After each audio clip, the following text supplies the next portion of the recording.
Peace and welcome to the culture here on the Black Star Network. I'm your host, Farajii. Thank you so much for tuning in and being a part of the conversation.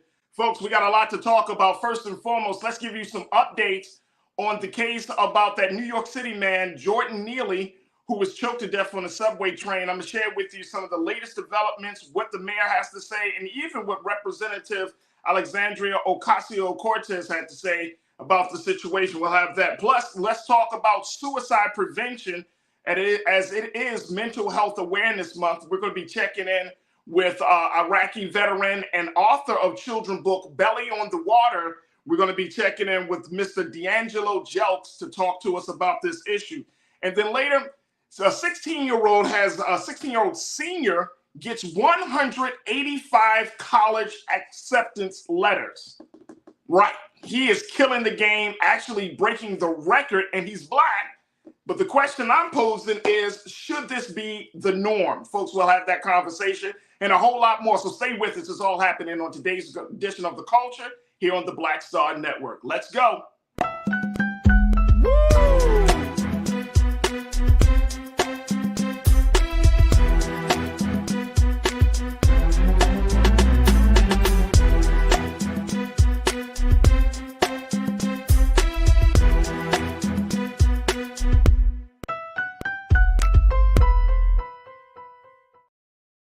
All right, folks, welcome to The Culture here on the Black Star Network and Amazon News. I'm your host, Farajii. Thank you so much for tuning in. All right, happy Friday, and it is also Cinco de Mayo. How about that? So thank you so much for tuning in and participating, getting ready to join us for the conversation. And crew, we got a lot of discussions that we got lined up for you. Also, of course, on Fridays, we're joined by our Culture Crew member, Corinna Denise, who is going to share with her thoughts as she serves as an educator. She's a college advisor, just an all-around good sister. So I'm really excited for the conversations we have today. All right, folks, let's start here. Let's talk about the case, or rather the death of Jordan Neely. This is the black man that was killed on a subway station earlier this week after he was choked to death by a 24-year-old Marine veteran. This case right here has gotten the city of New York up in arms. Folks are debating everything from whether police should move quicker and deal with this situation of arresting the 24-year-old, to also having the conversation around mental health. I want to share with you a couple of things that has some of the big developments of this story, folks, as we look at what is going to happen in finding justice for Jordan Neely. Here's what came out of ABC News 7. This is something that they reported, saying that local law enforcement, there's a law enforcement source. Take a look at this. There's a law enforcement source familiar with the investigation telling ABC News the probe into the subway chokehold death is still continuing. The case is likely to go to a grand jury next week in order for the grand jury to determine whether criminal charges are warranted, and if so, what they would be. Now, the final decision to go to a grand jury has not been made yet, but it is typical in cases where the circumstances are not clear-cut. Already, detectives have interviewed more than a half a dozen witnesses and are still looking to talk to 4 or 5 more who had close-in vantage points to what occurred. The Marine vet seen on video restraining Jordan Neely has provided his version of events to investigators. He told police he was not trying to kill Neely, but only trying to hold him for police.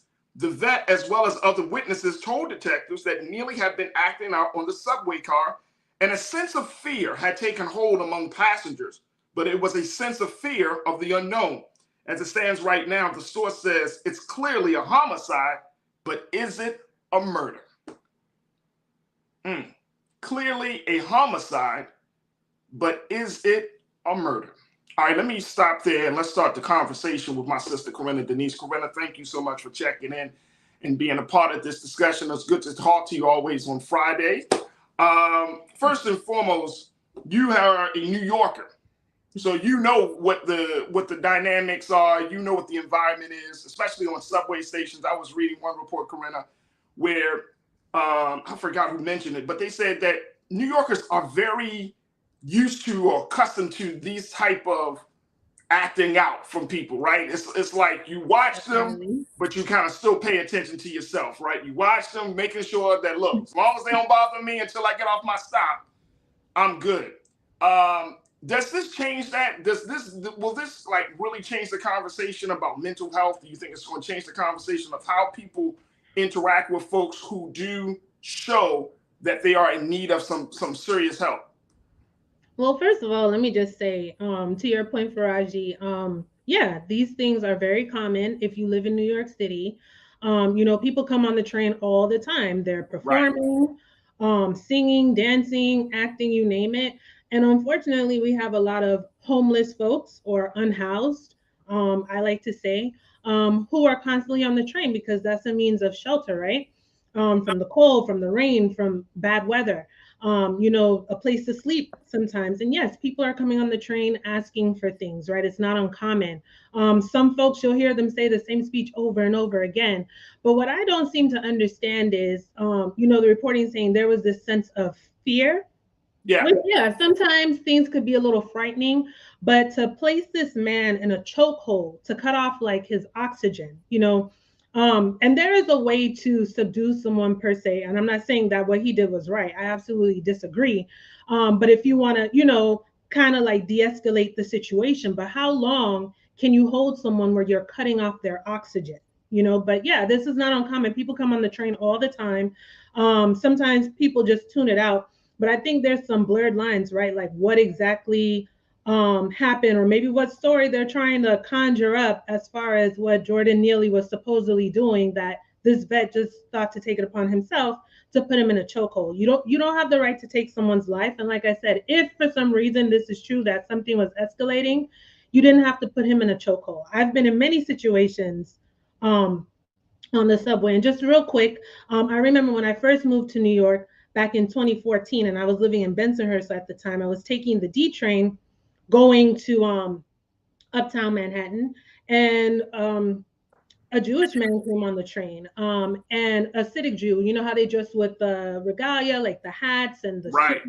And he had literally, Faraji, like this big black box taped around his forehead up here. And he came onto the train and he goes, I have weapons of mass construction. Now, me being new in the city, I'm just thinking, like, oh my God, he's going to blow up this train. And I literally text my parents and my significant other at the time, and I was like, I love y'all. I don't think I'm gonna make it to work today. And what ended up happening, some people ended up, you know, getting the man together. They sat on him to Wow. kind of subdue him, right? So they weren't necessarily bringing harm, but preventing him from doing anything. And then when we got to the next stop, they kind of just pushed him off the train. Now, I could say like we saw him as a danger, as a threat, but it was handled differently. His life was still intact, nothing, of major physical harm to come to him. But yeah, this is not uncommon. And I don't think, who is this person that thinks he has all authority to do what I would say is what, a citizen's arrest? You're trying to hold him until police get there. This is Well, ridiculous. you know what? I mean, and his and I hear that part, and I think this is going to be the big, like, the sticking point of this whole case, which is the intent, right? Yes. When I was reading the story about what the law enforcement official had said, or the law enforcement source for this story had said about clearly a homicide, but is it murder? At first read, I was like, what? I looked back and I had to actually look up homicide again. I know what a homicide is, but I had to look at it again and say, okay, it's a homicide is when one person kills another person. But Mm-hmm. then I said, wait a minute. The key point in this case is going to be intent, because the 24-year-old Marine vet said that his intention was not to kill him, even though he had him in that position for, as is reported, for 15 minutes. His intention was not to kill him, but to restrain him, which is probably why the police decided to let him go after their questioning, but trying to figure out whether it was something else. I think that's going to be the big sticking point for this case. I What agree. was his intent? Was his intent to kill this man? Now we know cases like that, but I'm feeling a little bit concerned that just because he said it, and other passengers have said that Jordan Neely was a disturbance, that they felt something, like they felt a little fear about what he could do or what he possibly could do, even though he never attacked anyone. I think that part about intent is going to, be the sticking And one point. more thing, Farajii, something that a lot of folks who don't live in New York might not know. When you're on the train, okay, and you're in the station, you'll hear all these announcements like, oh, if this happens, report it to a police officer or MTA staff. What staff? It's just literally the driver in the first car and the conductor who's in the middle car. Right. So that's everywhere, though. Right. That's everywhere. So it's like, who are these witnesses? I'm under the assumption that it's mostly just passengers and no like MTA staff, right? So there are a lot of other things here. There's no cameras on the train. I can tell you right now, the F line and most of the lines in New York City, the trains are old as dirt. So, you don't have like camera footage except for what you would see someone recording on their phone. So I'm sure they're interviewing people who were on that train car when that happened, and also people who were in the station, or maybe they're probably also reviewing footage of inside the station, maybe when Jordan Neely got on the train, the Marine vet. I hope they're looking into all of that. But yeah, it's gonna be based on the passengers, their witness testimony, and then this Marine vet who claims he was just trying to restrain him. But how long can you have someone in a chokehold? Absolutely. Karen Dorsey, you checked in and said he needed help, not to be killed. We live in a society where there is a lack of humanity. There's a way to handle things. Prayers for this young man's family. Karen, I could not agree with you more. Thank you for checking in this afternoon. Pauline, my sister, you said, look, the fact that the man is a Marine means nothing to me. What does being a Marine has to do with it? This man murdered Jordan Neely. Did the man touch him? If not, he shouldn't have did anything. And that's always the case, right, Farajii? Like when we see these articles, they always highlight what I guess they deem to be great things about the person who's under the magnifying glass right now, which is this Marine vet. Oh, he's a Marine veteran. But Jordan Neely, the first thing is not that he was a human being and he was on the train and he was killed for no good God reason, but that he had like 40 prior arrests. I don't care what his arrest record was. He was a passenger on the train just like anyone else. And if you're a New Yorker, people come on there making all kind of noise. Who's to say he probably did something to antagonize him and escalate it, and then he felt like, oh, because he wasn't in compliance, now I need to go and put you in this chokehold. Absolutely. Well, you know what? It's going to be interesting. The mayor is under fire because he didn't take, he's, as Representative AOC has said, she's expecting him to render justice swiftly. He's taken tepid steps. And basically, yesterday, really quickly before we take our first break, he said on Wednesday, any loss of life is tragic. There's a lot we don't know about what happened here, so I'm going to refrain from commenting further. This is what he said on Wednesday. Then yesterday, he came back out and said, there are many layers to this. Let the process follow its course. As you know, Mayor Eric Adams used to be a transit police officer in New York. Yeah, so he has a very different eye. Very different views of how this situation is going to play out. And Mayor Eric Adams, I remember reading this when he first ran for mayor, that he was going to be pro-cop, pro-police in a lot of big ways that Black folks in New York City was not happy with. So it is going to be very, very interesting. All right, folks, we got to take a quick pause. When we come forward, let's switch gears a little bit, because one of the big stories about Jordan Neely was the state of his mind, mental health. And so when we come forward, I want to have a very special guest joining us. He's actually a veteran himself, and he works in the mental health field. Get his take on what we see happening in New York City. Also talk about his new book, Belly on the Water, his child's book about how to teach children about being mentally healthy. Stay with us. That discussion is up next here on The Culture on the Black Star Network.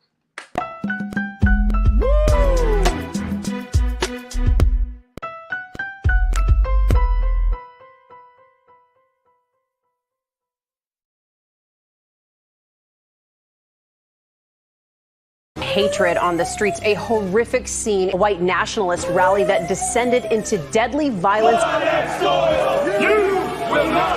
White people are losing their damn minds.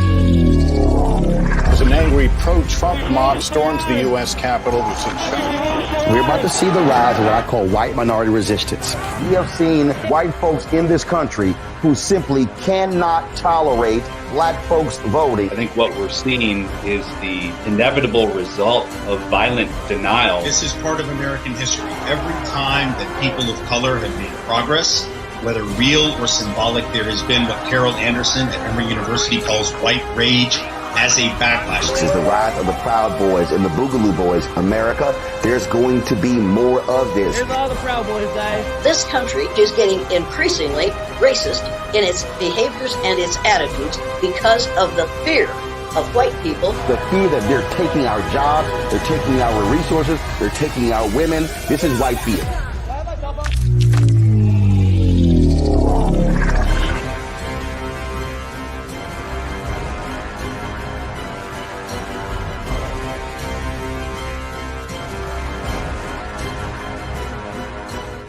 Black Star Network is here. Oh, no punch! I'm real revolutionary right now. Thank you for being the voice of Black America. All momentum we have now, we have to keep this going. The video looks phenomenal. See, there's a difference between Black Star Network and black-owned media and something like CNN. You can't be black-owned media and be scared. It's time to be smart. Bring your eyeballs home. You dig?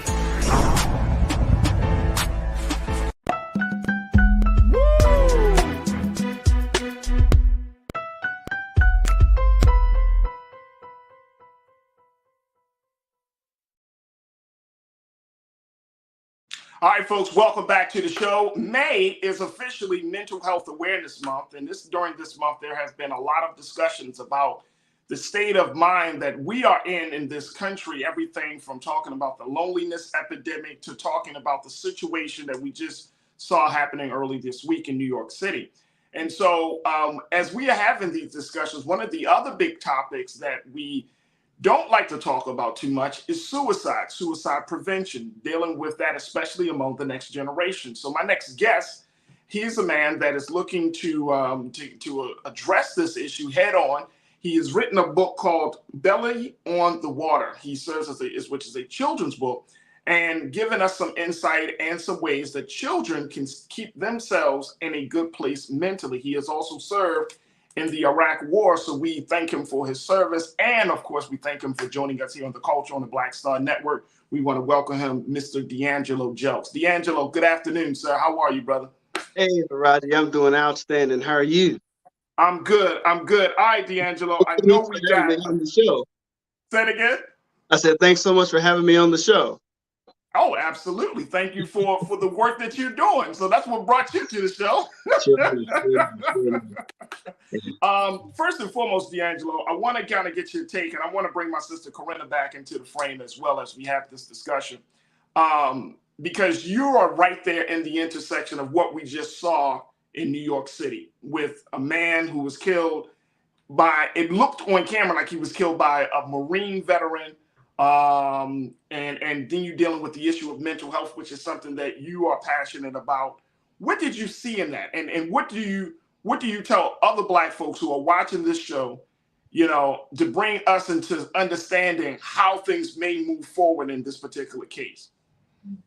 Man, so, honestly, I feel like I am not able to comment on that. I know you want to talk about it, but as far as because of my position, both as a civilian and still as an active military member, I have to maintain my position on that. So.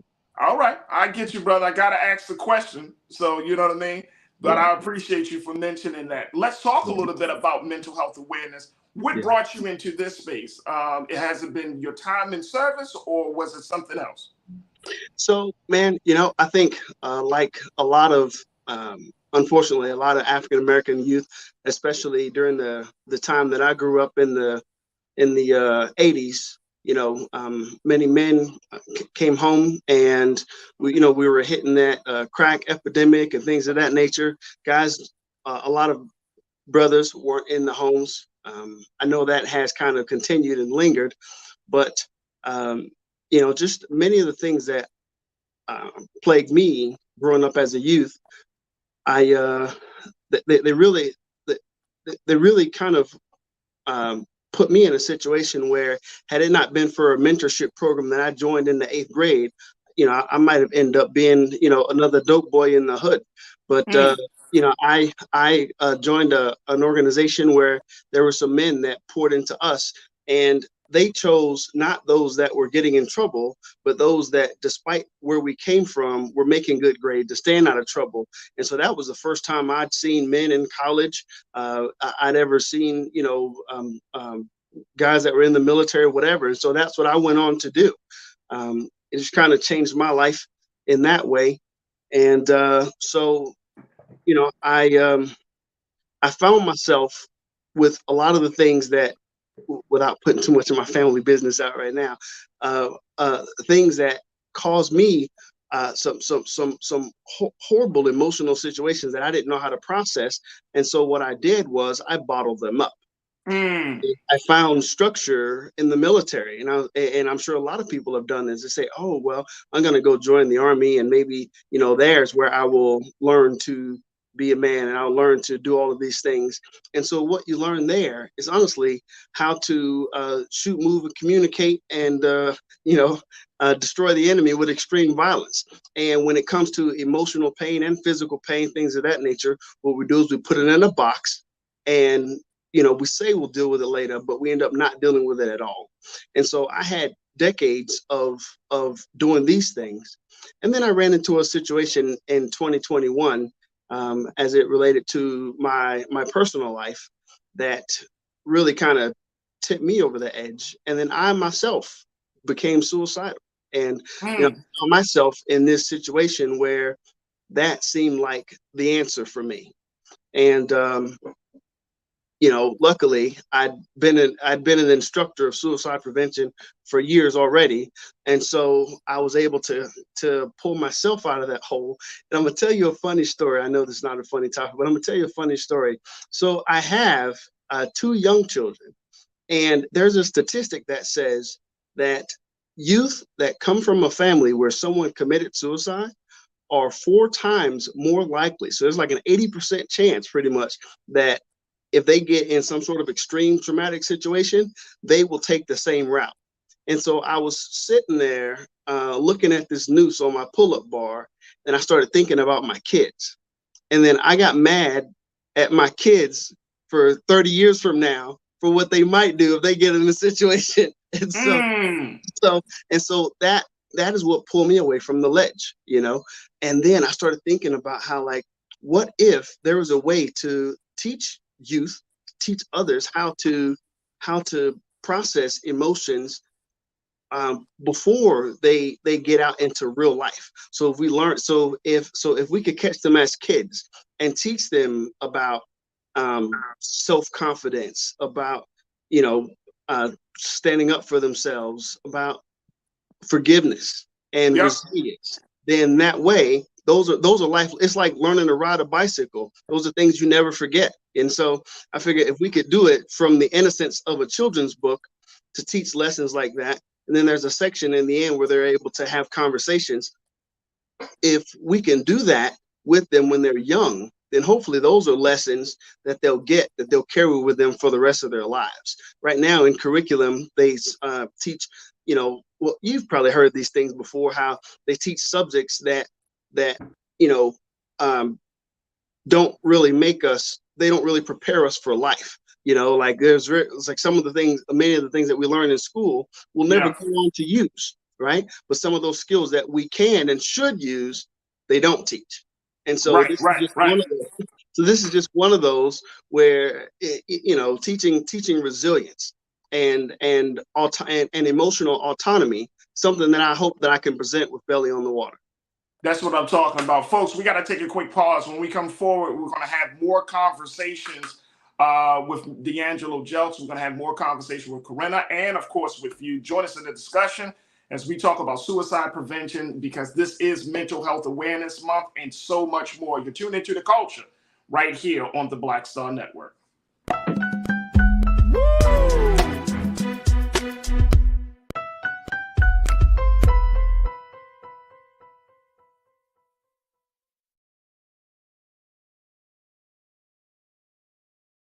Black Star Network is here. Oh, no punch! I'm real revolutionary right now. Thank you for being the voice of Black America. All momentum we have now, we have to keep this going. The video looks phenomenal. See, this difference between Black Star Network and black-owned media and something like CNN. You can't be black-owned media and be scared. It's time to be smart. Bring your eyeballs home. You dig? When you talk about blackness and what happens in black culture, we're about covering these things that matter to us, speaking to our issues and concerns. This is a genuine people-powered movement. There's a lot of stuff that we're not getting. You get it, and you spread the word. We wish to plead our own cause. Too long have others spoken for us. We cannot tell our own story if we can't pay for it. This is about covering us. Invest in black-owned media. Your dollars matter. We don't have to keep asking them to cover our stuff. So please support us in what we do, folks. We want to hit 2,000 people, $50 this month, raise $100,000. We're behind 100,000, so we want to hit that. Y'all money makes this possible. Check some money orders. Go to P.O. Box 57196, Washington, D.C. 20037-0196. The Cash App is $RM Unfiltered. PayPal is R Martin Unfiltered. Venmo is RM Unfiltered. Zelle is Roland at RolandSMartin.com.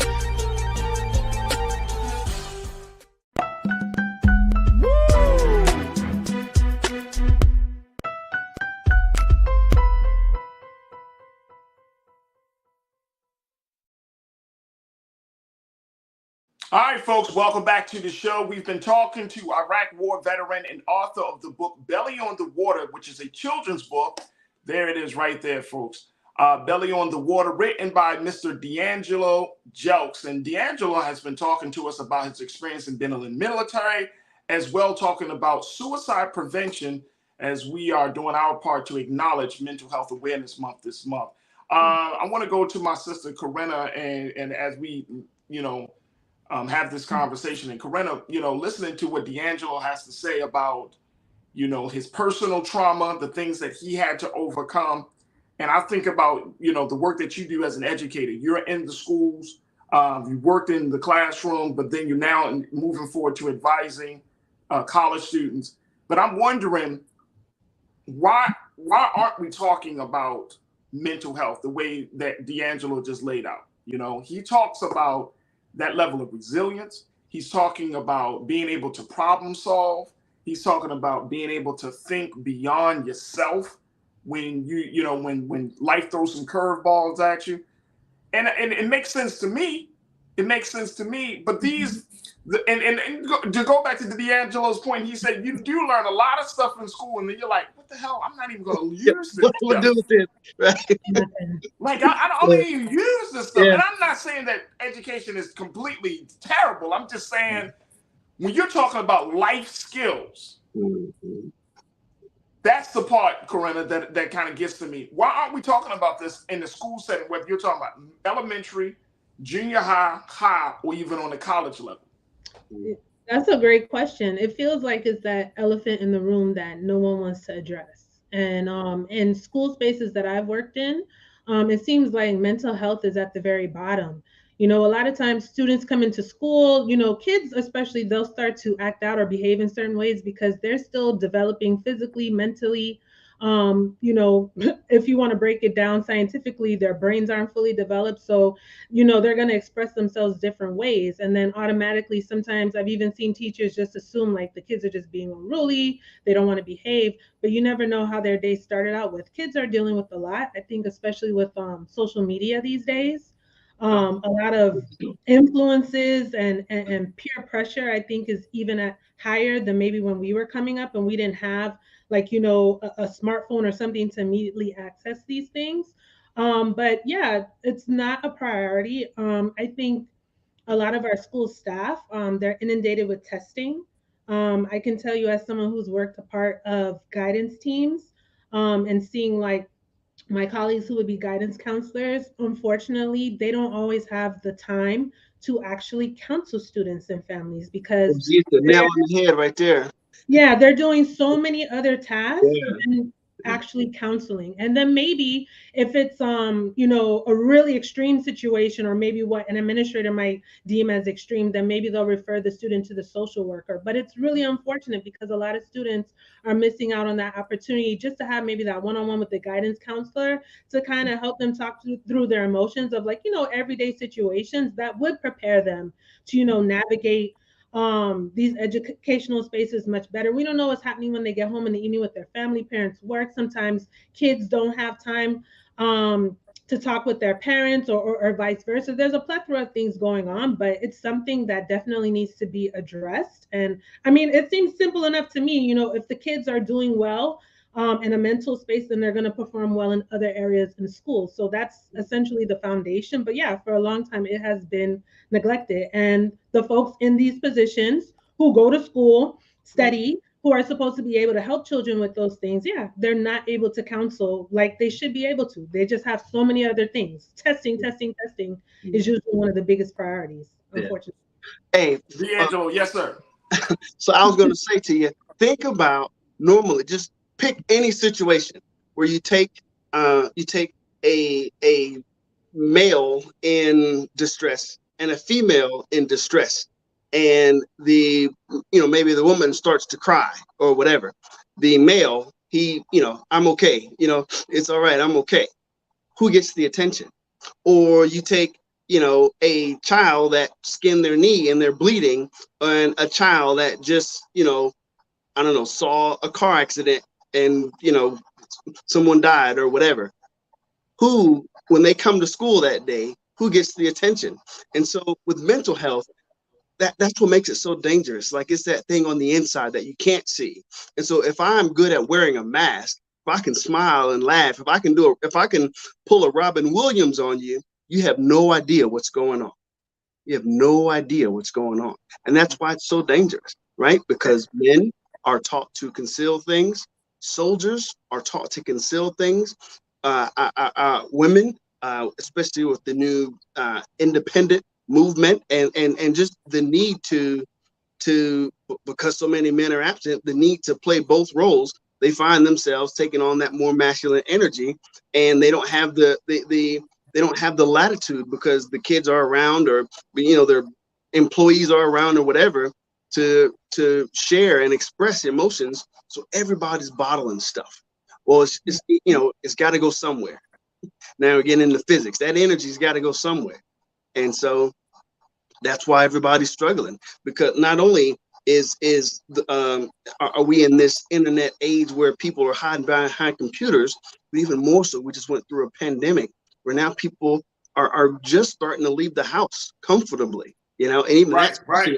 And, you know, and then when it's not a pandemic, you go somewhere and you never know, there might be a mass shooter somewhere. Like, there's just so many things going on that cause people to isolate themselves, and that's just not how we're built. And so they just keep it up here, or at least, you know, they think. And I'm glad that you're bringing these points up, and along with you, Corinna, because there's a documentary out right now. I mean, some folks are saying the documentary is a little bit unfocused, according to the New York Times, but it's called Anxious Nation.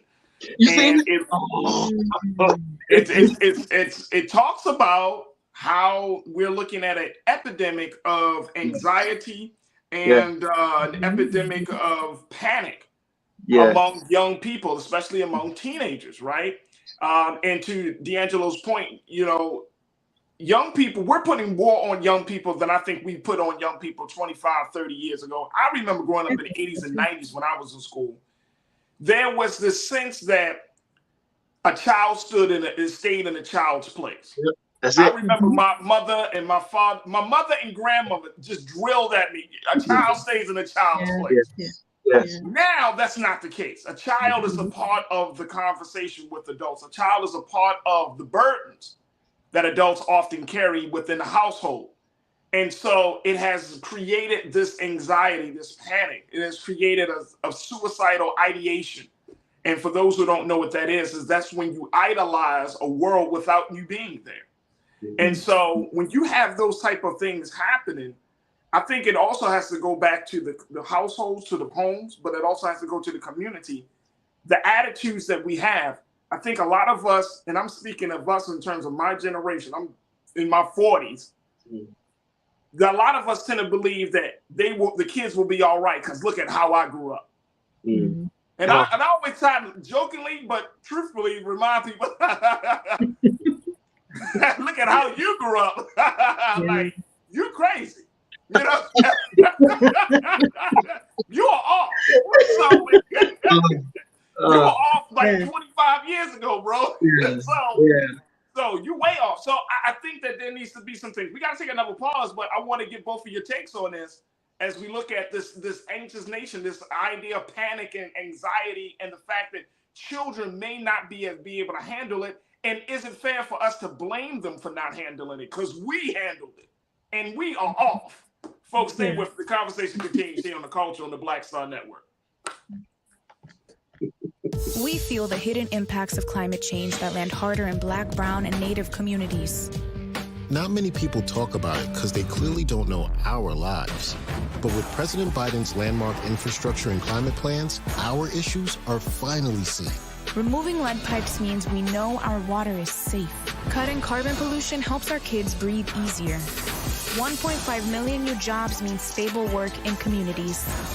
The impact we need right now. When you talk about blackness and what happens in Black culture, we're about covering these things that matter to us, speaking to our issues and concerns. This is a genuine people-powered movement. There's a lot of stuff that we're not getting. You get it, and you spread the word. We wish to plead our own cause.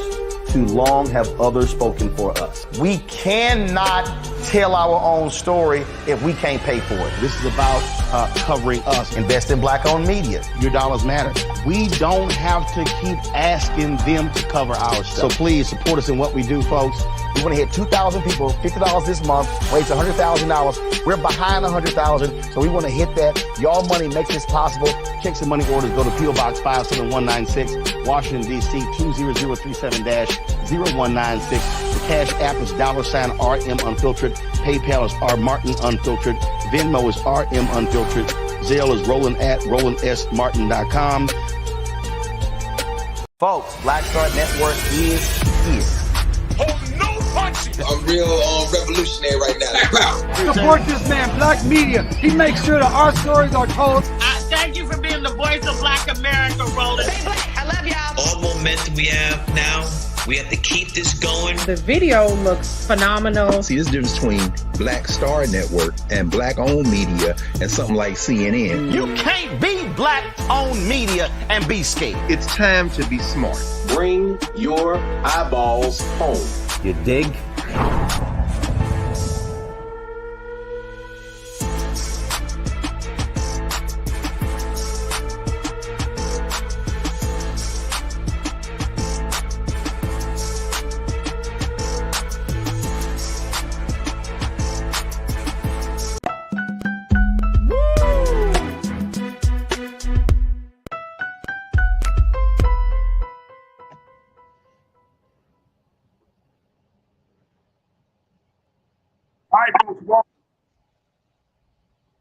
Checking in with author D'Angelo Jelfs, author of the book Belly on the Water, which is a children's book to talk about mental health awareness and how children can handle life.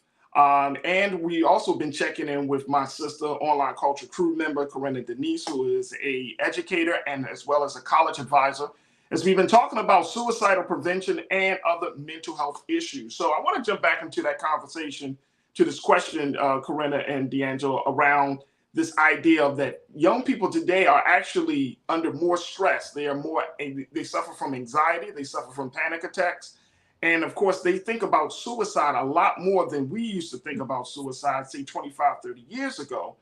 And I'm trying to figure out, Corinna, I want to get your take, and then D'Angelo, when we're talking about kind of intervening in that process, making sure that young people understand their value, their worth, and they have resources, they have a support system. What does that look like? What does that mean? How can we intervene in that, in taking them off that right path, that wrong path onto a right path, Corinna? I think it's building connections, building relationships. There's a saying, it takes a village to raise a child. So we want to make sure that, especially our young people, they have the supports in all spaces, right? What's your support system like at home? What's your support system like at school? What's your support system like in your after school activities or things you like to engage in? And I think that's something that's missing.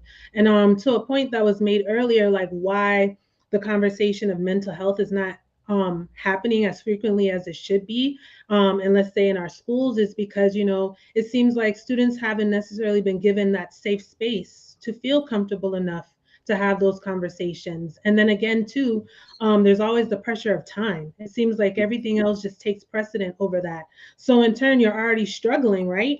And we kind of bottle up things. So students aren't going to feel as inclined to share, right? Because they're being pressured to do all these other things, and it's kind of putting that at the very bottom of their priority list. Absolutely, absolutely. D'Angelo, what's your take, sir? So it seems we grew up around the same time. And so with that being said, there was this time where you go outside and you didn't come back in till the street lights came on. We were riding bikes, we were playing baseball or football, making up games, cops and robbers, all these other things. And so as kids, like you said, you're a kid, be a kid. We were allowed, we were able to get off some of that energy. We're able to be social. We're able to just enjoy being children. Well, now everything. I remember playing Atari and the first Nintendo and all this other things, but now, like with everything being video games on the computer, in many ways, children aren't their creativity has been stifled. Their ability to create a game to entertain themselves until they got to go home for dinner or whatever has been stifled. What you're talking about, brother, is self-regulation. Yes, and going to her point, says that I do agree with you, and at one time I completely agreed with you when you talked about the support network and having the people around you that can help you or whatever, until and again, I'm a mature adult, but until I ended up in a situation where all I had was myself.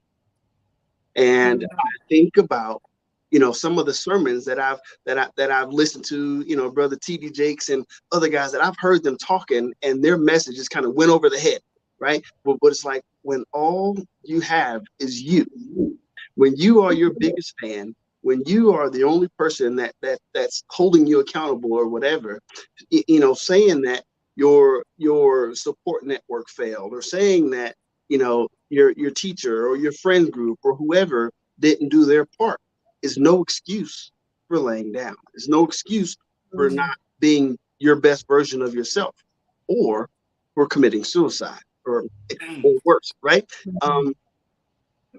And so what I've wanted to do, what I've attempted to do with Belly on the Water, and just in general, as I go around sharing with others, is teaching them ways of maintaining themselves regardless of how others act. And so to say, if everybody falls away, if I don't have anybody in my corner, if there's no one cheering me on, how am I going to maintain myself? This is who I am. This is my moral compass. This is who I want to be. This is what I believe in. This is what I think is right. This is where I want to go. And it doesn't matter what happens in life. I'm going to take one step forward. I may not get a touchdown yet. I may not get a first down. I ain't gonna be throwing no Hail Marys, but I'm gonna get them 3 yards. And that's the goal, right? If it's just me, how can I get those 3 yards myself? Hey, let me tell you something, D'Angelo, brother. That's just it. And I always, question when where we are with, especially with the state of the next generation. It's not, some of our people, we're very harsh on our own children, right? We expect our children to be, grown-ups in a very, very quick and fast way, when many of us, shit, man, let's keep it real. Some of us just grew up at the age of 40.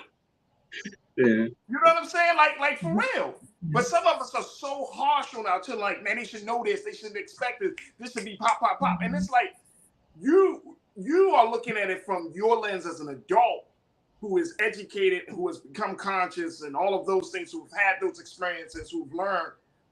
For the child today, when you have everything coming at you about who you are, how you should look, how you should talk, how you should dress, the neighborhood that you live in, then we put more on black boys and black girls that, when you walk out the door, you got to dress this way, you got to react this way. And I mean, all of this that they carry, then they get into the schools and they start to see where they are as a social animal and seeing how they fit into all of these different places. Like, there are this ongoing pressure, and it's something I think that I know we can change.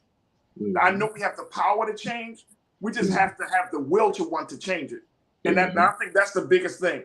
Let me go into the crew because folks are checking in on this. Shalinda, you said, I truly believe that the food we're eating has a lot to do with the children and adults' mental health. They're putting plastic and all kinds of stuff on shelves that's really not food. That's fine. Yeah. Yes. A lot of them are eating science projects. Hey, let me tell you. And Corinne, I'm sure you see it because I've heard it from there. She's like, they come to school with the Takis and the stuff. But again, we can say, all right, they should know. But this is children. Like, my daughter woke up this morning and asked me for some Oreos. Do I give it to her? Right.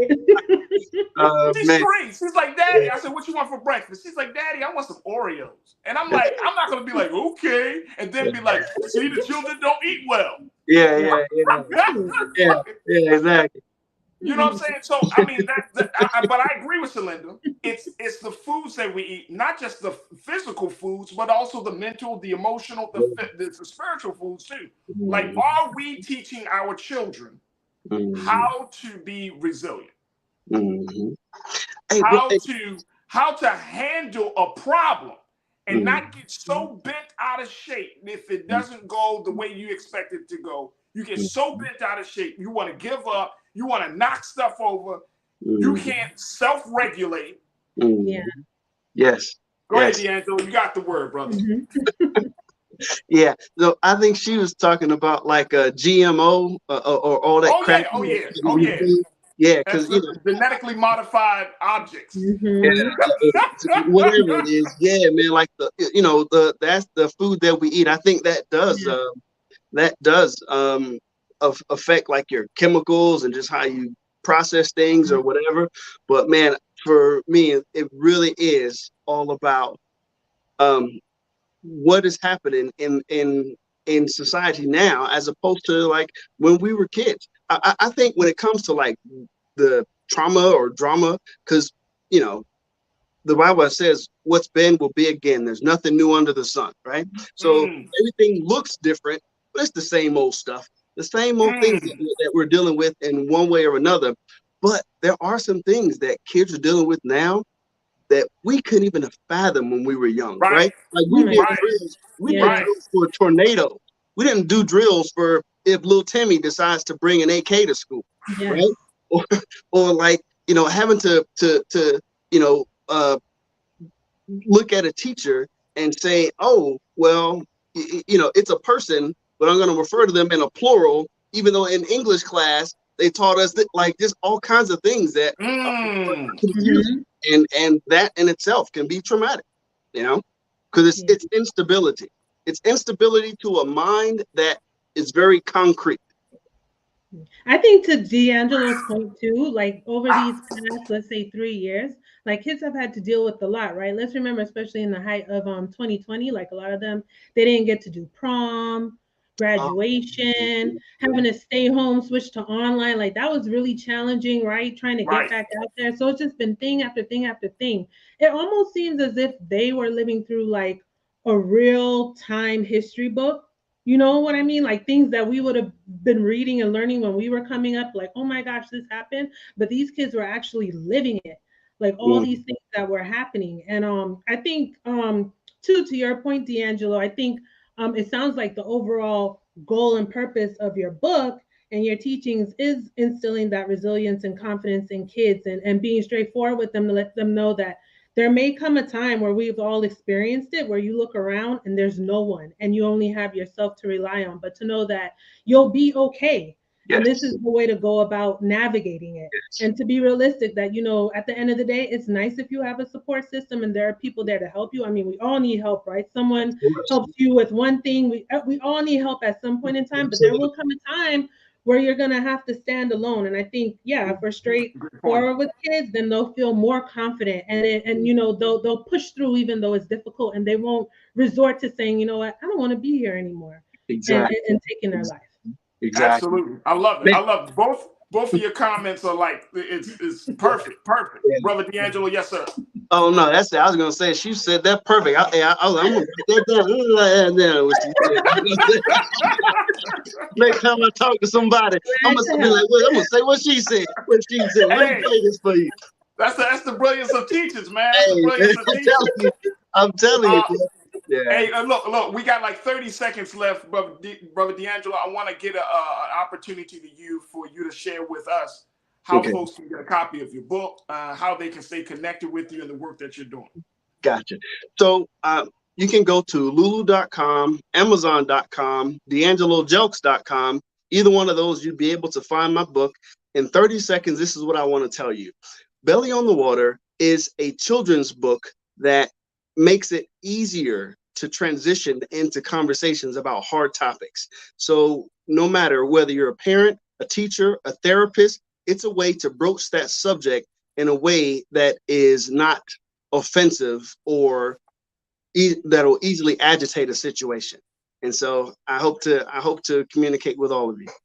Hey, brother, we thank you so much for jumping into this, turning your pain into power. Yes. And deciding to not just be on the sidelines of this larger conversation, but just to be right in the middle of it. So I thank you, Brother D'Angelo, for the work that you're doing. I thank you for the service that you gave for our country. Hey, and we truly appreciate you and support you, brother. And anytime you want to come back, you're always welcome here on the Culture on the Black Star Network. Thank you so much. It's great to see you guys. Thanks for having me. You're welcome, brother. All right, folks, there is the information. And stay with us. Look, we got to take a quick pause. When we come forward, let's talk about a Black 16-year-old senior who has over 185 college acceptances. Oh, I could not wait to talk to Corinna about this, because my question is, should this be the norm?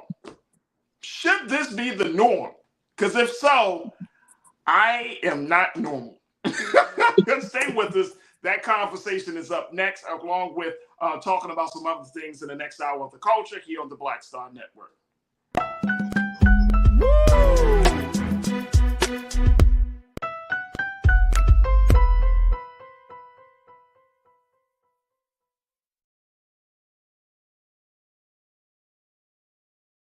Folks, Black Star Network is here. Oh, no punches! I'm real revolutionary right now. Support this man, Black Media. He makes sure that our stories are told. Thank you for being the voice of Black America, Roland. Stay black. I love y'all. All momentum we have now, we have to keep this going. The video looks phenomenal. See, there's a difference between Black Star Network and Black-owned media and something like CNN. You can't be Black-owned media and be scared. It's time to be smart. Bring your eyeballs home. You dig? Pull up a chair. Take your seat. The Black Tape with me, Dr. Greg Carr, here on the Black Star Network. Every week, we'll take a deeper dive into the world we're living in. Join the conversation only on the Black Star Network. Hi, I'm Dr. Jackie Hood Martin, and I have a question for you. Ever feel as if your life is teetering and the weight and pressure of the world is consistently on your shoulders? Well, let me tell you, living a balanced life isn't easy. Join me each Tuesday on Black Star Network for A Balanced Life with Dr. Jackie. We're all impacted by the culture, whether we know it or not. From politics to music and entertainment, it's a huge part of our lives, and we're going to talk about it every day right here on The Culture with me, Farajii Muhammad, only on the Black Star Network. I'm Deborah Owens, America's Wealth Coach, and my new show, Get Wealthy, focuses on the things that your financial advisor and bank isn't telling you, but you absolutely need to know. So watch Get Wealthy on the Black Star Network.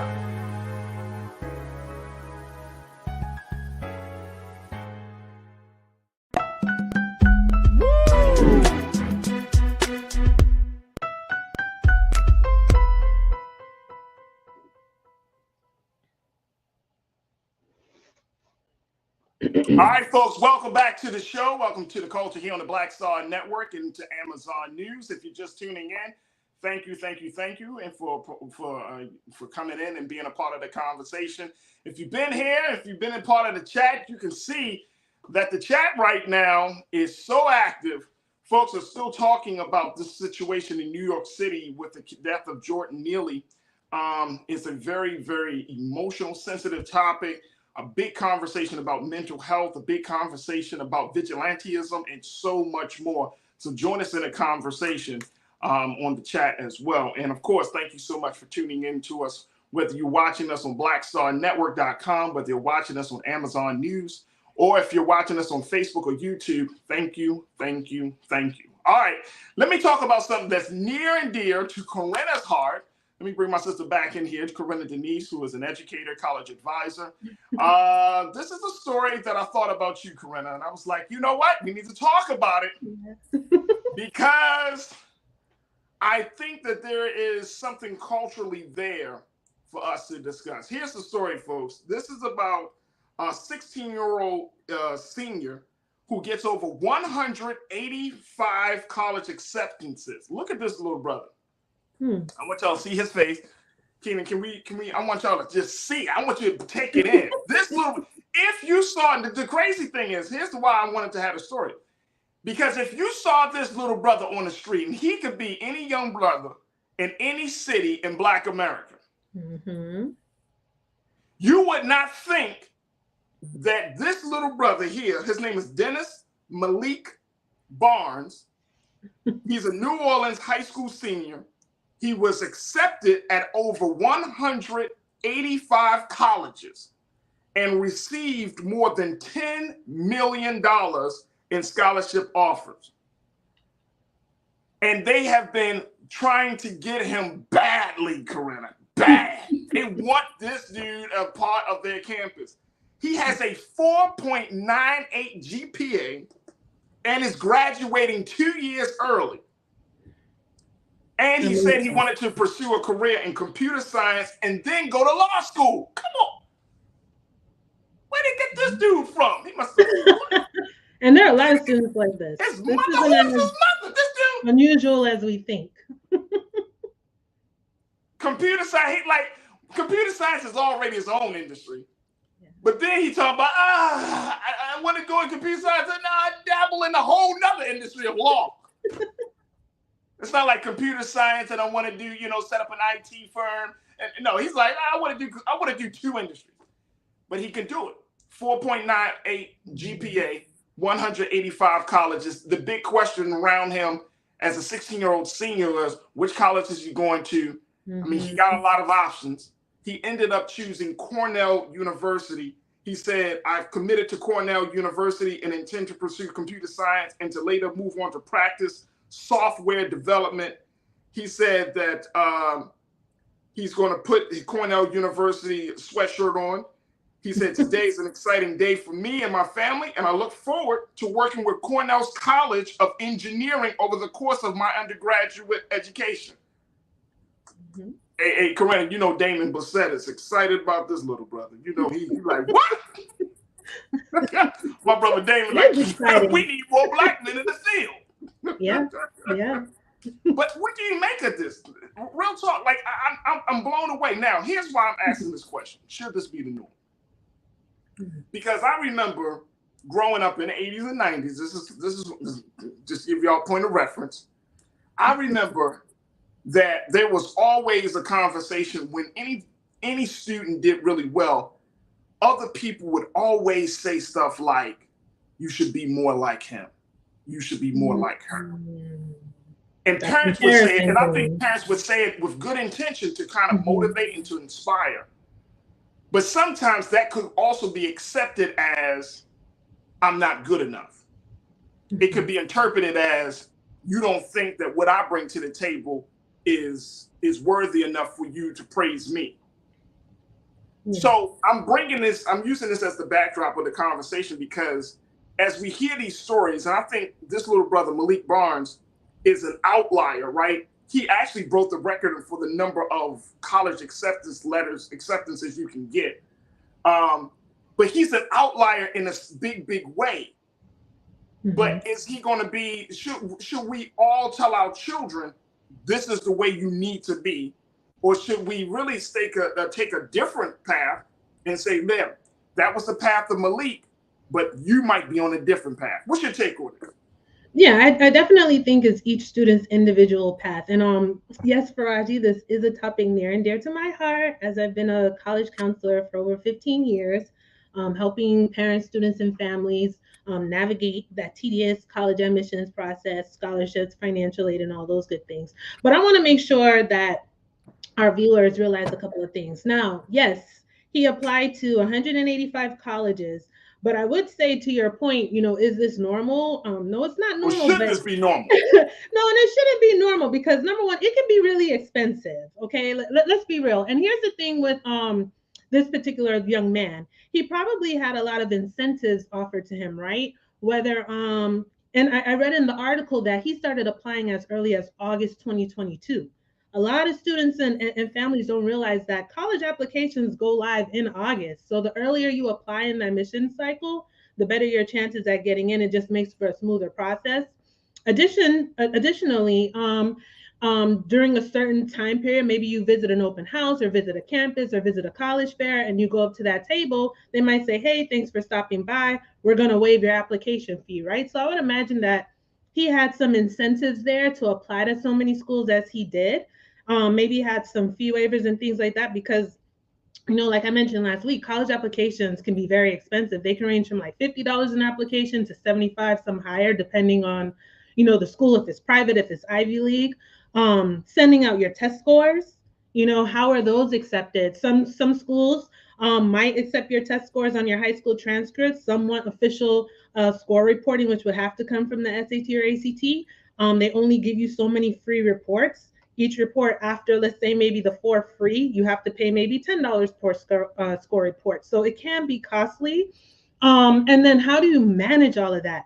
But I mean, based on what I read, it sounds like he just became really intrigued, right, that he was getting these acceptances. And I would imagine, too, he decided upon Cornell not just because of he knew what he wanted to do, right, as far as engineering, but also, Farajii, that financial aid package, right? So once you get accepted into schools and you submit your free application for federal student aid, you're considered for grants, work study, other scholarships and incentives that come from the federal government, things that might come directly from the state that you live in or from the school directly. So you really have to evaluate that financial aid package as a family to see, is this going to be the best fit financially? Who's offering the most money? What makes the most sense for me as far as like school fit, culture? Some students want a large school, small school. So I'm sure there are a variety of factors.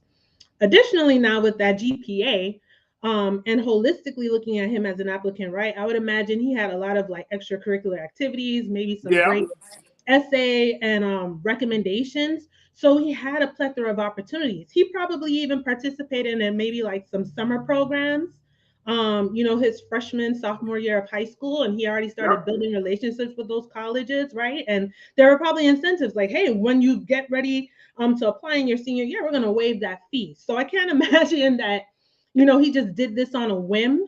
There was definitely some thought and opportunity there where he could apply to all these schools. But yeah, that could be really, really tedious. I wouldn't encourage that to be the norm. But depending on the student's needs and fit for each student, your college list can look different. I would say maybe about 10 schools. And again, it really just depends on what the student's post-secondary path would be after high school. But yeah, this is an amazing accomplishment. Absolutely. Look, I'm super proud of this brother. I am super proud of this brother. Yeah. But, I also had to keep in mind, I was just like, let's have a conversation, because meritocracy is so real, especially when it comes to the meritocracy of education, right? Like, we have put so much emphasis on the stuff that we read on paper. right? We put so much emphasis, and I'm saying as adults, and then we pass that on to our children, that their only worth and value is based upon whether they get an A in the class or not. And I get it. Education is important, and I'm not saying that that's not important, but I'm saying that in the time frame, in the space that we currently find ourselves in the culture that we in, especially within the Black community, should we be in a space where we're always talking about achievement, instead of allowing a child to grow, to evolve, to experience life a little bit, to find out what they like, to find out what they want, right? And I think that in the case of little brother Malik, he found out what he wanted. He was exposed to something. Mm-hmm. You know what I'm saying? Like he's not a quote unquote self-made individual. He had teachers, he had a counselor, he had a coach, he got parents, he has a support system. You know what I'm saying? He's been exposed to something. But there are a lot of young Black men and young Black women, 16 and 17 years old, who are still trying to find their path. And I think what Danita said was absolutely on point. Danita, you mentioned children shouldn't be compared. It can be used as an inspiration, but each child is different. Some children are brilliant in other areas like art or music. You should be told to be the best you. And I remember, I went to an art high school. I went to School for the Arts in Baltimore, and I remember when I told my dad, he was just looking at me. Correct. He was like, "You want to be an actor?" Like, now what now? Hollywood is crazy, son. He went on like this little tirade about Hollywood and Black men, and so this is like in the 90s, so it's like all this. And imagine the conversations I've had with parents. I remember some years ago, one of my students wanted to be an engineer, and the father was like, "No, you're not gonna make any money being an engineer. You need to go to law school." See, that's what I'm saying. That's what I'm saying. And no, I mean seriously, like I get it. I'm a parent. I get it. You want your children to be to make good choices, but you could do anything nowadays and make money. Yeah. I'm gonna say that again. I want y'all to debate me if y'all think so. Crew, you could do anything nowadays and make money. But Farajii, to your point about the achievement and the comparison, I think it's a matter of breaking that down, right? Because when we say, "Oh, be more like him," I think we need to break it down as well. What exactly are you talking about? The pathway, like how this young man attained this goal, like the work ethic of pursuing his passion to be an engineer. Maybe, be like him in the sense of that same work ethic to pursue your passion of being an actor, right? Rather than that plain comparison, like you need to go on this route, what he's doing, right? It's all about that fit for the student. And if the student is not, cultivating that fit for what their needs look like, then they're not going to be successful. They're not going to be as motivated. But he had an end goal in mind. And with his hard work, in turn, other opportunities presented themselves to him where he could, right? Go through an extremely, and the college application process can be very tedious, okay, especially for first time in college, freshmen. And so I can't even imagine what it was like 185 applications. Oh, and additionally, one thing I wanted to mention too, a lot of schools sometimes offer on the spot admissions. I would have representatives come to my school, my kids bring their transcript, their test score, they'll look right there and they'll be like, "Okay, yeah, you're in." He might have had a lot of incentives. But I say all that to say, I think it's about encouraging our children that whatever it is that you want to do or your passion, there's going to be work involved. The work may look different for each of us, and depending on what it is that you want to pursue. So I think that should be the end goal, not to be like him specifically, like you need to do this and apply to 185 colleges, right? Since that's what we're using as an example here. But the work ethic, in order to attain or make your dream come true, you're going to have to put in the time and the effort. Oh, absolutely. Let me give a big shout out to we got a new supporter here. Welcome to the Bring the Funk fan club. Moza Miller. Moza, thank you for checking in and being a new subscriber and to being a new fan to the Black Star Network and here to the culture. So thank you. And as we have this conversation, it makes me think about just really disrupting a lot of the old ways that we used to teach children about achievement, right?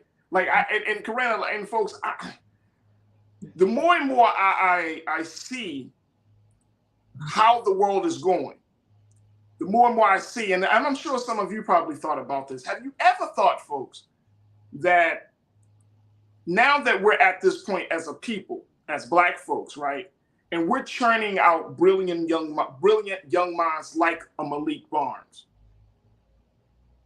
I'm wondering, Corinna, do we stop trying to assimilate into a system using our children to try to take us further along in this system and start to just give them a new narrative and say, look, instead of, you know, every time there's the old saying, every time we meet a goal, they move the goalpost. What if we stop running?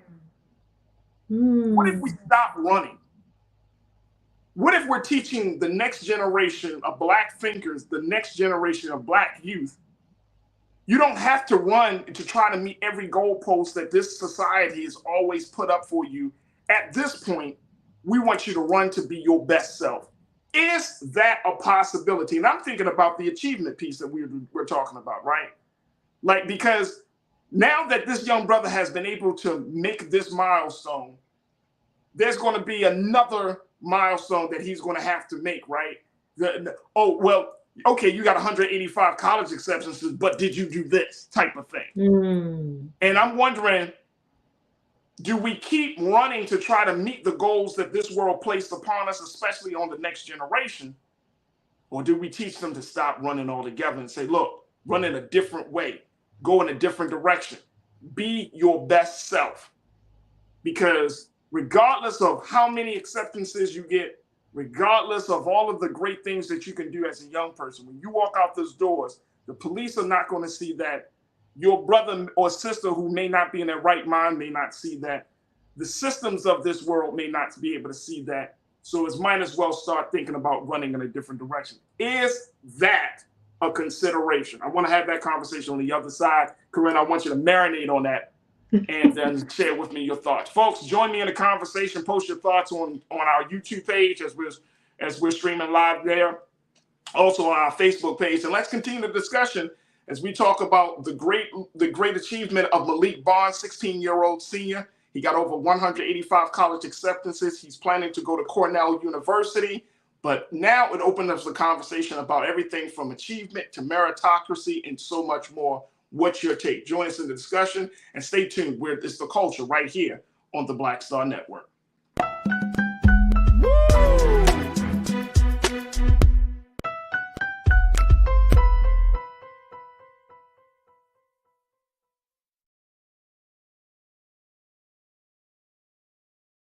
When you talk about Blackness and what happens in Black culture, we're about covering these things that matter to us, speaking to our issues and concerns. This is a genuine people-powered movement. There's a lot of stuff that we're not getting. You get it, and you spread the word. We wish to plead our own cause. Too long have others spoken for us. We cannot tell our own story if we can't pay for it. This is about covering us. Invest in Black-owned media. Your dollars matter. We don't have to keep asking them to cover our stuff. So please support us in what we do, folks. We want to hit 2,000 people, $50 this month, raise $100,000. We're behind 100,000, so we want to hit that. Y'all money makes this possible. Checks and money orders go to P.O. Box 57196, Washington, D.C. 20037-0196. The Cash App is $RM Unfiltered. PayPal is R Martin Unfiltered.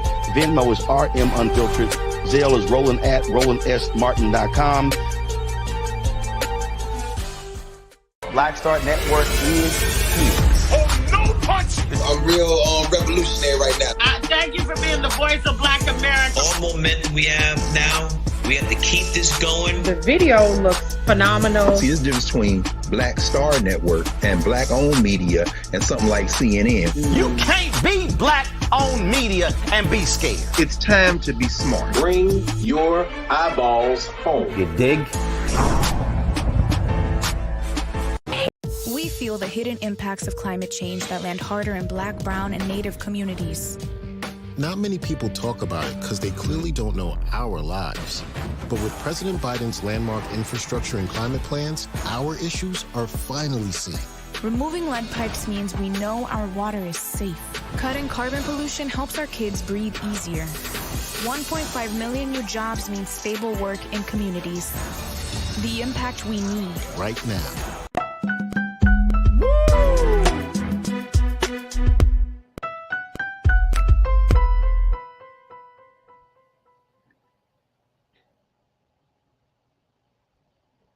All right, folks, welcome back to the show. We're talking about 15-year-old New Orleans senior Malik Barnes, who is just making waves and setting records as he has received over 185 college acceptance letters.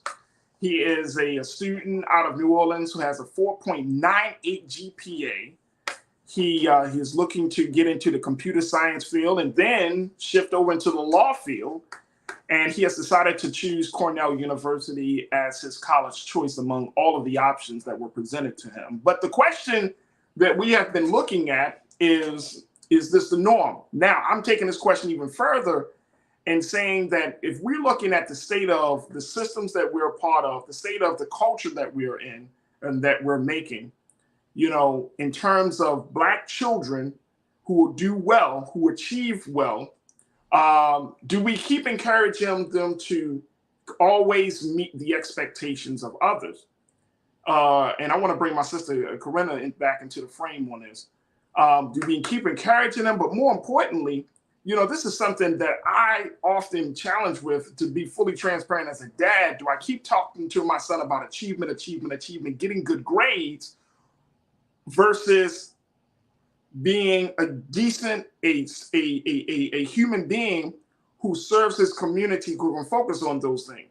You know what I mean? Focus on the character side of who you are, son, just as much as you focus on the grade side. I know there could be a balance between the two, but the world is not always going to present that balance, Corinna. And so, and we already know that you can have great grades, you can be an awesome person on paper, but a terrible human being. You don't think about other people outside yourself. You know, you're always thinking about what you can get out of a situation. We can go down a list of that. So, when I was looking at little brother Malik, and I was thinking to myself, like, man, I wonder what type of person is he? Does he see himself as part of the community in the sense of he's 16 years old, he's going to graduate 2 years before 2 years early. So that means that already sets him apart from his peers. He's got all these college acceptance letters. I could only imagine what his friends, or quote unquote his peer group, is maybe thinking about this guy. They're like, damn, like Malik he's making national news. He's breaking records. Literally, he's in the World Book of Records because of this situation. And he's going to be putting himself in a different space where adults, whether they're Black or white or whoever, but adults are going to say, oh, he is going to be this person. He is going to be that person. He's going to be he may get a lot of talk about, what his futures will be. I mean, I hope this is making sense, Corinna. You know what I'm saying? I'm just thinking. No, it is. And I think this can change, right? Because he has a plan. Like, he wants to pursue computer science. Maybe where he went to high school, maybe there was a program, a lot of magnet programs, or maybe he did, like my little cousin, she did an aviation camp last summer, and that solidified it for her. And she'll be at Texas A&M in the aviation program. So, a lot of students are exposed to things early on. But to your point, Farajii, I think it's helping our children cultivate those goals for themselves, right? And not based on the expectations of society. To have attainable goals and expectations of themselves to do well in their passions or whatever it is that they want to do. But I do hear you when you're saying, like, there has to be like a delicate balance between the achievement, right? And then, I would speak to, that's why a lot of colleges will say, well, we have a holistic admissions process, because they also want well-rounded students. It's for a lot of schools, you'd be surprised. It's not just about all the time what's on paper, what the GPA and the test scores are. What can you bring to be set apart on our college campus, right? A student's story, and a great essay. What has happened in your life? What has shaped you into being the person you are today?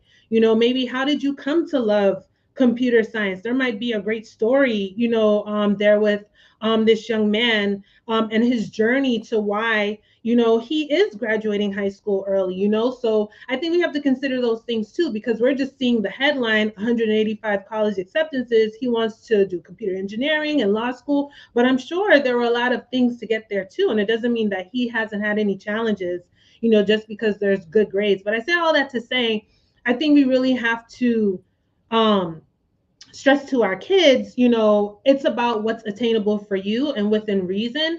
And if you do put your best foot forward, you're going to see that reflected in your grades. Although sometimes, you know, that might not be the case, but, you know, we have to teach them that it's going to be okay. And you need to try your best and not to just give up so easily. But also that it's important to know, like, your grades are not a reflection of who you are as an overall person. And that is just as important to showcase your other skills and talents in other areas and not just in academics. You know what I mean? But see, and I agree with that. I agree with that. But I know that that hasn't been the message. That hasn't been the messaging that Black folks have been giving to Black children for the past 50 or 60 years in this country, right? That hasn't been the messaging. The message is you get good grades, and your grades is the passport to a certain type of lifestyle. Right? That's not the only passport. You'll get a strong, but that's not the case anymore. You see what I'm saying? That's why I'm bringing up this conversation, because we're in a very, very changing world where the things that we thought were going to be around forever are actually crumbling and falling apart, right? They say that one of the most useful skills in the world is not necessarily your GPA. It's not even the fact that you got a degree. They said the most useful skill in the world is your emotional and social intelligence.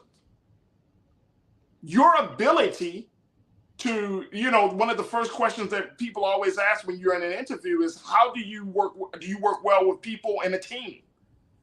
Your ability to know what roles that you play, your understanding of the role that, you know, your ability to be able to manage and regulate your emotions in various settings, and to be aware of other people's emotions, to be aware of other people's value and contributions. And to add on when to I come that, across children that's not, just real quick, Corinna, when I come across children who recognize their emotions and recognize that there are other people in the space with them, and then not only recognize there are other people in the space, so say if, you know, if I got something to eat and you don't have something to eat, and I see a child say, hey, you don't have nothing to eat, here, take half of what I have. That blows me away. Yeah. That you know what I'm saying? To pick up on that. Yeah. It tells you a lot about who they are, right? And I think right. I just want to tie back in quickly with the piece about the grades. Like, as a college counselor, I've seen some of my students, okay, they might not have that 4.98, right? Maybe they're at a 3.0 or maybe a little bit under. But they can show projects they've implemented in the school, how they've been like a leader, how maybe they wanted to organize and create a club. I had students one year who did a project on why a lot of the schools in New York City were still segregated. You know, these are things that kind of set them apart. One of my other students, she's the captain of the dance team, how she, you know, developed the dance team and brought up the membership and helped to fundraise and things like that, things that set them apart. You know, everyone has their little nick in their area aside from just grades. And I think it can be disheartening to students who know that even though they try their best, they're just not going to be that A+++ student, right? And it makes them feel like, so what? I'm not getting these great grades. Like, I'm kind of less than, I'm not as talented. I have folks I went to high school with who have PhDs, who probably, like in high school, I would have never imagined that that's the path that they were on, right? But everyone kind of just found their way, found their passion, found their groove per se. And I think it is important that we make sure our kids are well-rounded. And to your point, yeah, I think that stands apart, Farajii, like the act of kindness. You have a kind heart. It tells me who you are as a human being, how you might navigate other spaces, how you're going to treat people, right? How you could possibly lead a team because you have that type of compassion and heart, which is just as important. And grades can't necessarily be the end all, be all factor. I think to your point. Look, Arnetta, you checked in. Arnetta Jefferson, you said, my great nephew, this is an interesting story. This is really different. Arnetta, you said My great nephew was accepted in college once he finished 6th grade. He has an adult supervisor. He's already been offered a job at the White House as a historian. He has no one to relate to in his age group. Wow. Wow.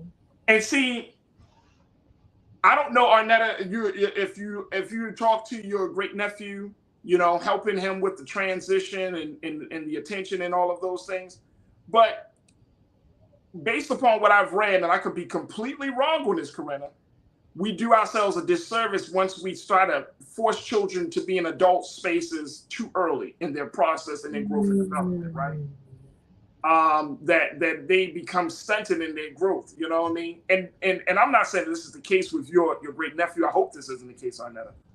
But I'm just thinking about now he's being in that space, and like you say, he has no one to relate to in his age group. I mean, that socialization is very, very important, especially if you are a little young boy, you know, going from one space to the next. It's like going from high school to the pros. You know what I'm saying? Like with no transition period or no things like that. So, you know, let me know, Arnetta, what's your, you know, how you've been handling that situation with your great nephew. Thank you for posting that. Chris, you've been trying to troll me, Chris.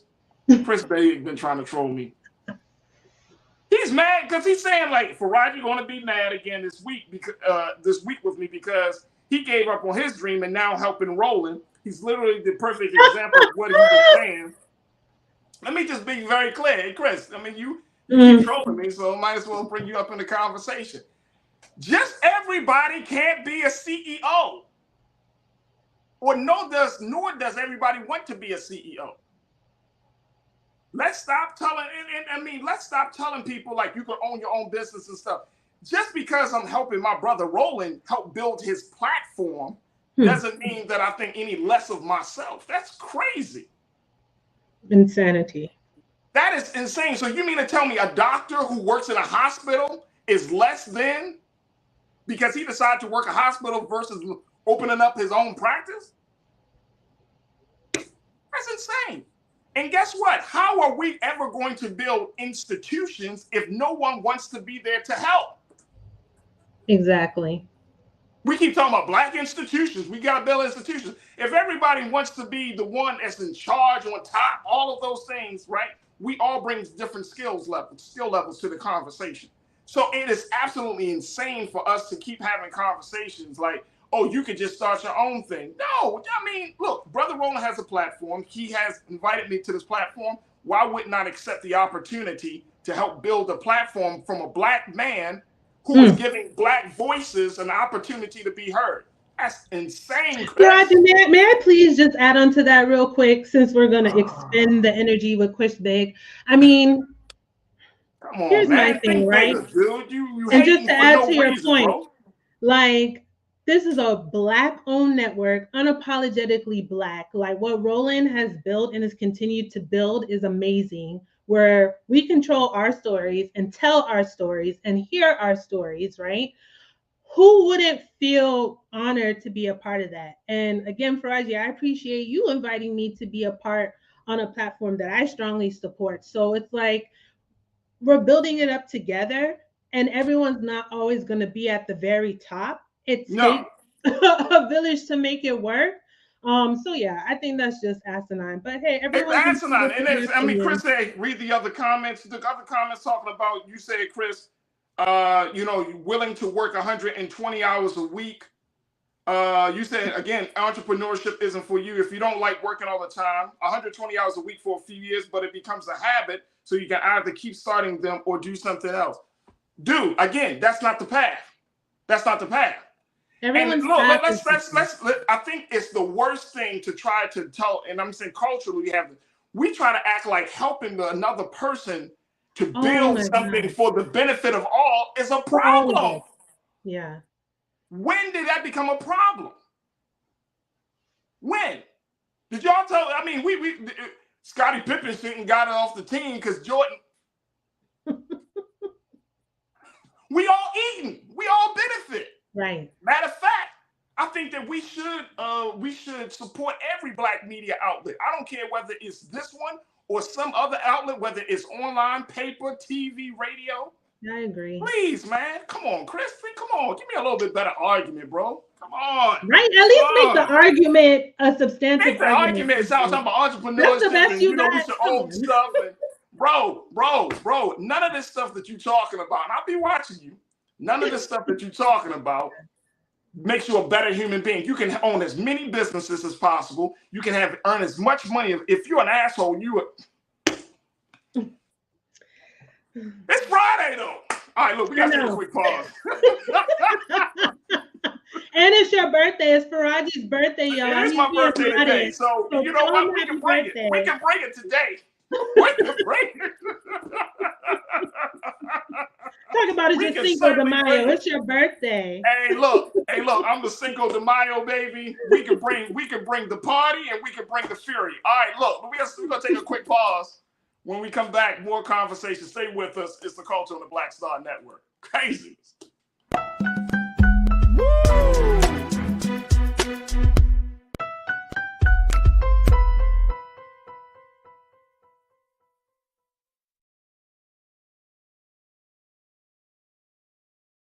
When you talk about blackness and what happens in black culture, we're about covering these things that matter to us, speaking to our issues and concerns. This is a genuine people-powered movement. There's a lot of stuff that we're not getting. You get it, and you spread the word. We wish to plead our own cause. Too long have others spoken for us. We cannot tell our own story if we can't pay for it. This is about covering us. Invest in black-owned media. Your dollars matter. We don't have to keep asking them to cover our stuff. So please support us in what we do, folks. We want to hit 2,000 people, $50 this month, raise $100,000. We're behind 100,000, so we want to hit that. Y'all money makes this possible. Check some money orders. Go to P.O. Box 57196, Washington, D.C. 20037-0196. The Cash App is $RM Unfiltered. PayPal is R Martin Unfiltered. Venmo is RM Unfiltered. Zelle is roland@rolandsmartin.com. Black Star Network is here. Oh, no punch! I'm real revolutionary right now. Thank you for being the voice of Black America. All momentum we have now, we have to keep this going. The video looks phenomenal. See, there's a difference between Black Star Network and black-owned media and something like CNN. You can't be black-owned media and be scared. It's time to be smart. Bring your eyeballs home. You dig? Hatred on the streets, a horrific scene, a white nationalist rally that descended into deadly violence. White people are losing their damn minds. An angry pro-Trump mob storms the U.S. Capitol. We're about to see the rise of what I call white minority resistance. We have seen white folks in this country who simply cannot tolerate black folks voting. I think what we're seeing is the inevitable result of violent denial. This is part of American history. Every time that people of color have made progress, whether real or symbolic, there has been what Carol Anderson at Emory University calls white rage as a backlash. This is the rise of the Proud Boys and the Boogaloo Boys. America, there's going to be more of this. Here's all the Proud Boys, guys. This country is getting increasingly racist in its behaviors and its attitudes because of the fear of white people. The fear that they're taking our jobs, they're taking our resources, they're taking our women. This is white fear.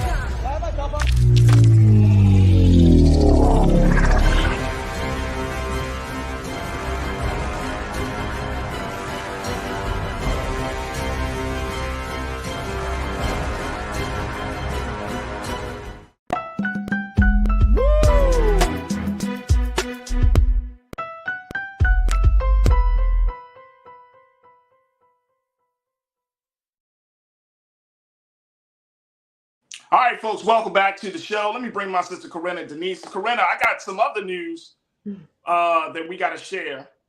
Folks, mark this day, not just because it's my birthday. Thank you, Corinna, for putting that out there. But also because guess what, folks? Look at that. Look at this.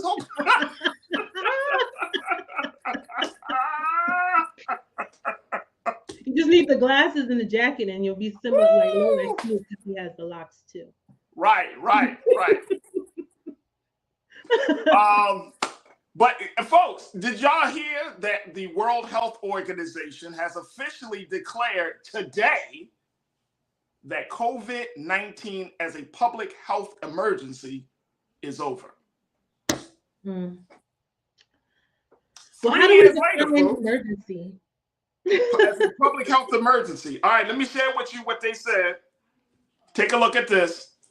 World Health Organization, the WHO, declared COVID-19 over as a global health emergency Friday, marking a historic end to a devastating chapter of the pandemic that claimed more than 7 million lives worldwide.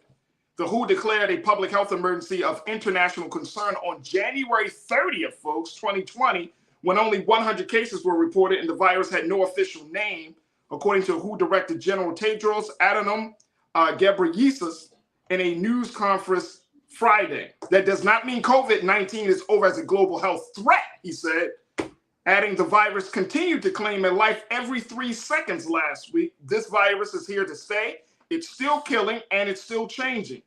The virus has caused an estimated 764 million cases globally, and about 5 billion people have received at least one dose of vaccine. The director said he wouldn't hesitate to reconvene experts to reassess the situation should COVID-19 put our world in peril. But guess what? It is over. It is over as a global health emergency, Coretta.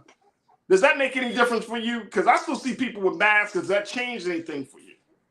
No, it doesn't change anything for me. That's why I was saying, how do we define emergency? Now, I think maybe as a global, maybe they're defining it as emergency. Like, let's think back to early 2020 when everyone was running out. Remember when everyone was trying to get the toilet paper and whatnot, and supplies and everything were scarce, and we didn't really know what this disease was about. We didn't know how to treat it. But now we got medications, we got vaccine, we got more preventative measures, and it looks like some of the numbers have gone down. But I mean, it's here to stay. I know there's a new strain of COVID right now in South Florida. I still wear my mask, y'all, especially depending on where I'm going, especially the days that I go into the office. Yeah. Especially, I've never liked elevators, Farajii, so especially in those closed spaces. And in general, I just don't like people all up in my backup. In your facial presence. Yes, like please, why are you all in my face? So especially the doctor's office, like I still have on my mask. Definitely. Right. So it depends. I mean, yeah, I think we've all kind of lacked back. Oh, definitely, like the airport. Let me tell you something. When I haven't flown in maybe about a year, but when I do get into the airport, before I get out the car, I pull that mask up. I'm not eating or drinking anything. There's no reason for it to come off, especially on the plane. Planes are dirty, y'all. Yeah. I think we should still wear our masks in certain places and just be careful. Shouldn't have to tell folks to wash your hands or whatnot. I remember early on where people were going crazy for Clorox. I'm like, I don't have Clorox already. What's up? Correct. Remember, look, when people were like, wash your hands, I was like thinking to myself, like, what the hell? As soon as I come into my house, your hands? Like, even just in general, just soap and water. But no, look, let me tell y'all, I've seen men go in public situations. And look, one day, I was with my son, and he was like, hey, Dad. I said, what, Nigel? He said, that man ain't even washed his hands. That is excellent. And I was like, and I just sit there, I was like, I don't know where did that come from? Like, where did you just go into a public restroom and you touching the doors, you touching yourself, you're touching the handles, you're touching all this stuff, and then you're just like, I'm cool. And then it's like, let me shake your hand. I'm gonna just share something. I want to share something real quick. It's so funny, especially as ladies. And I remember I was in the office one day, and my coworker came, and we were both in the restroom. So I walk in, I wash my hands first, then I go into the stall, walk out, wash my hands again. And my coworker was like, "I thought I was the only one who does that." I was like, "No, because you're touching stuff. Like you're touching stuff. Always been this way." Guess what? I didn't you're even touching stuff where people don't wash their hands.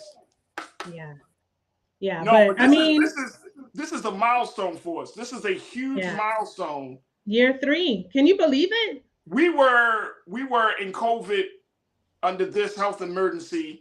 They say they started it in January. Remember, it didn't really start shutting down the states until like March. Yeah. I didn't ride the subway for maybe about 4 or 5 months. Yeah. And I'm sure we'll never see it that clean again ever. And you know, stuff is like lackadaisical. They're not cleaning stuff like they used to. I mean, before COVID, I'm that person. I love Target. I go in Target. I'm gonna go in my bag and get my little Clorox wipe and wipe the cart. Like, this is the way Corona has always been. It didn't take a pandemic. So like for me, this was normal, everyday thing. Wipe down my keys and stuff. I'm a very anal. I have no problem. You know what? And I get it. I get it though. I get it. Like when you've been doing this for like a year and a half, 2 years, I mean, you got to think about human nature. You got to think about just keeping up a certain type of habit. It's very hard. The moment that you get an opportunity to like take your mask off, you know, wipe less in some cases, you're going to jump in because you just wanted it to be over. And I mean, it's as we've been saying, folks have been saying this, that, you know, we're not going to get rid of COVID-19. We're just going to have to learn to live with it.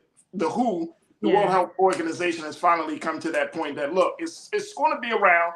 It may be a threat, but just know we got a new virus on the bookshelf. And I think in general, these are just good measures to take, right? Because who likes to even get a common cold? You know, you want to prevent sickness. Absolutely. I was in the supermarket yesterday. This lady, and I damn near was about to throw the card at her. She going to sneeze in your face, right? Covering. She just like talking about, and I'm looking at her like. I know, they just cough without regard. Like, no regard, listen, man. When I was still in New York on the subway, I had like triple mask on. Oh well, yeah. Anyway, oh yeah. But here's the funny part. I've seen people in their own cars triple mask, windows rolled up. I don't get that part. You're in the car with the mask on. Yeah. I need to breathe. And I mean, I'm in the car. There's no need to have it on in the car. Some folks they forget. I guess I don't know. I guess so. All right, Corinna. Our time has been very well spent today. Thank you so much for being such a gracious crew member. And so good for the culture. Thank you. God willing, we'll reconnect next week. And wishing you a very, very happy birthday. And thank you for doing all you do for us here on The Culture. Oh, man, look. People ask me today, they say, are you going to work? Are you going to do that? I said, yo, if nothing else, I got to be with my community, got to be with my family on my birthday. Like, this is the family, man. You got to show up for family, man. Just not out of no ego, but really just like, yo, I wanted to be here with y'all. I don't want us to go out the week. I didn't want to take no long extended break. I was just like, look, I want to have a show because I enjoy what I do each and every day. You hear that, Chris Big? Farajii enjoys what he does on the Unapologetically Black Star Network. I enjoy y'all so much. I enjoy y'all so much. Corinna, thank you so much for being so good for the call. All right, folks, that's going to do it for me. Thank y'all for tuning in. Thank my team, Keenan, Joel, my control room. Folks, make sure you do your part in supporting Black Star Network. Go to blackstarnetwork.com today. Make sure you financially give something to sustain this media platform that we have called the Black Star Network. And, of course, share the content, let people know about it. And, of course, follow us on all social media platforms at Black Star Network. And follow me, yours truly, Farajii Muhammad. You can follow me at The Real Farajii on Instagram and on Twitter at Farajii, as well as Farajii Muhammad on Facebook. And I love to connect and continue to build with you. All right. It is Friday, and I hope that you have a fantastic weekend, folks. Stay tuned at 6 o'clock Eastern Standard Time. Roland Martin Unfiltered, as always. And just remember this weekend. Never be afraid to challenge what's wrong. Stand for what's right while being yourself in the process. God willing, there it is. God willing, we'll reconnect on Monday. I'm enjoying my weekend. I'm going to enjoy it right here. Just join us right here on Monday for another exciting edition of The Culture right here on the Black Star Network. Thank you. Peace. Folks, Black Star Network is here. Oh, no punching. I'm real revolutionary right now. Support this man, Black Media. He makes sure that our stories are told. Thank you for being the voice of Black America, Roland. I love y'all. All momentum we have now We have to keep this going. The video looks phenomenal. See, there's a difference between Black Star Network and Black-owned media and something like CNN. You can't be Black-owned media and be scared. It's time to be smart. Bring your eyeballs home. You dig?